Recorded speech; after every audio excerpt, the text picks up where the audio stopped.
Baik, setelah tadi adik-adik tahu tentang cara menghidupkan mesin CNC ya dari posisi cold start, artinya proses cold start sudah Anda tahu ya. Terus saran saya selalu ingat prosedur itu ya, karena kalau salah di awal itu nanti ya biasanya ada trouble nanti begitu Anda. Tapi kalau Anda memulainya dengan benar dengan proses cold start yang telah 3 kali saya demokan tadi, mudah-mudahan Anda ingat seterusnya sehingga bisa berjalan dengan mulus. Nah, berikutnya saya akan membahas tentang keyboard konsol. Tadi kan ini konsol kan? Ini konsol. Kita sudah melakukan proses cold start, sudah oke semua, artinya tidak ada lagi sini alarm segala macam, artinya mesin ini sudah, dan juga posisi ini benda kerja atau sudah di posisi 000 kan, ini XYZ-nya kan 000 nih. Nah, berarti kalau udah seperti ini keadaan, berarti mesin sudah ready lah begitu. Nah, sekarang saya akan menjelaskan tentang keyboard konsol ya. Jadi secara sederhana kita bisa katakan itu keyboard konsol itu ada 8 section. Pertama tuh section itu namanya function key ya. Mana itu function key ini? Daerah ini namanya function key ini. Ya, ini namanya function key ya. Kemudian section kedua itu namanya jog key. Nah, ini namanya jog key ini. Kan kalau video sebelumnya kan pernah saya demonstrasikan dengan menggunakan software simulator juga, ada namanya proses jogging kan. Nah, jadi jogging itu bukan jalan pagi artinya. Kalau di mesin CNC jogging itu adalah kita menggerakkan ini XYZ ini menggunakan manual gitu. Menggunakan ini dengan cara ya menggunakan perintah di sini, memasukkan perintah dari joki ini juga menggunakan dial ini. Nah, pakai dial juga. Jadi kombinasi antara joki dengan dial, handle jog. Jadi handle jog ini juga bagian dari joki ya. Jadi joki itu yang bagian ini ditambah dengan handle jog. Nah, section ketiga namanya override key. Nah, ini dia. Ini override key ya. Ini semua tombol-tombol keyboard yang tergolong kepada override key. Kemudian section keempat display key. Nah, ini adalah display key. Nanti detailnya akan saya jelaskan. Pokoknya sekarang Anda pegang saja. Ada namanya key yang tergolong atau kelompoknya disebut sebagai display key.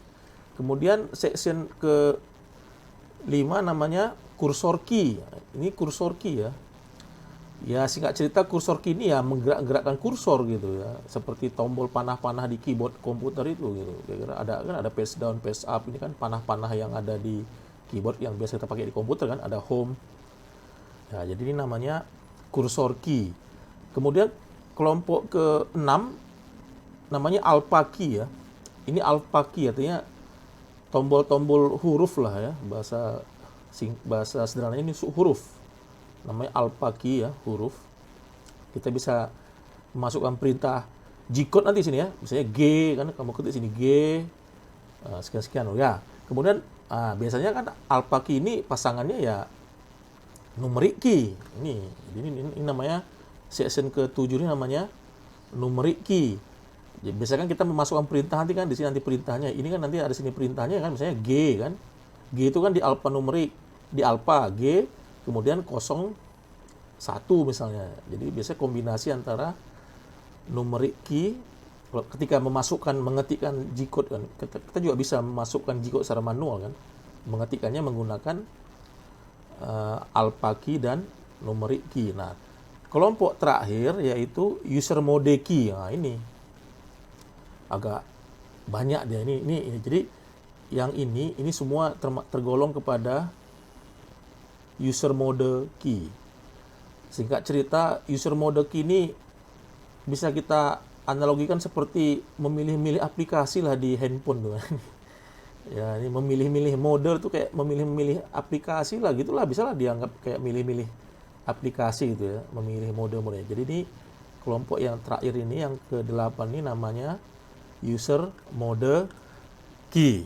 Detailnya nanti akan berjalan dengan waktu, lama-lama Anda akan makin paham tentang fungsi dan peran dari masing-masing key dan keyboard section key yang ada di konsol dari mesin CNC. Baik, ini juga beberapa hal-hal penting yang adik-adik mesti tahu supaya memudahkan ya, bahwa seperti tadi saya bilang kan, ini daerah mode ini daerah yang termasuk daerah yang paling sering nanti kita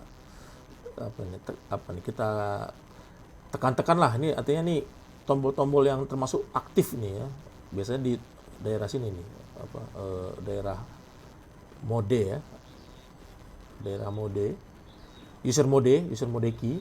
Terus tadi saya bilang, anggaplah mode itu seperti memilih-milih aplikasi pada handphone gitu kan. Demikian juga kita bisa analogikan di dalam hal menjalankan mesin CNC, anggaplah ada aplikasi-aplikasinya gitu. Ada mode-modenya. Nah, jadi mode-modenya dipilih di antara ini. Berapa nih? Ada 6 ini ya. 6 mode lah. Dan tombol yang ini dia berhubungan dengan mode di sampingnya. Misalnya, kita bisa juga memilih mode hand jog dengan menekan hand jog ini, dan tombol 4 ini adalah bagian dari mode hand jog. Misalnya kita tekan hand jog, kita bisa increment berapa, 0,00 berapa ya, bisa ini makin ke kiri makin kecil ini pergerakannya ya. Nantilah, sekarang mungkin belum jelas. Ini makin ke kanan dia pergerakannya nanti makin sekali gerak dia makin panjang gitu ya. Nantilah, ini sekarang pegang aja.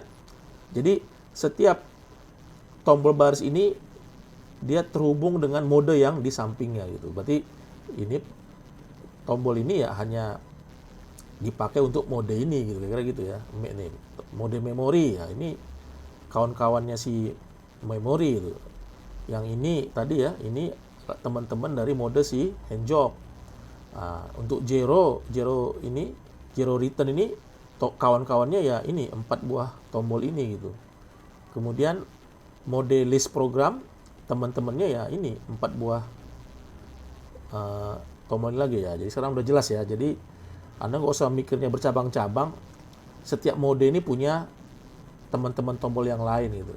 Jadi ini sebenarnya hanya ada 6 mode ini ya. Nampaknya banyak tombol Pak, ini kok sepertinya banyak aplikasi. Enggak. Hanya ada 6 buah aplikasi, di mana setiap aplikasi itu punya lagi tombol-tombol pendukung lah gitu ya. Nah, jadi maksud saya menerangkan ini supaya adik-adik jangan langsung sepertinya berpikir rumit itu. Banyak kali Pak tombolnya Pak, kayak rumit. Enggak. Jadi makanya saya berusaha untuk memudahkan cara berpikir, jadi kita nggak usah mikir terlalu jelimet ya. Kemudian juga ada beberapa tombol yang akan sering Anda pergunakan, misalnya ini. Jadi kayak cancel ini anggaplah seperti tombol backspace bisa dianggap sebagai tombol backspace di keyboard komputer gitu ya. Backspace kan kayak menghapus gitu, menghapus. Kemudian ini juga sangat sering nanti dipakai ya. Ini kayak enternya lah, ini kayak tombol enter di keyboard komputer. Oke ya.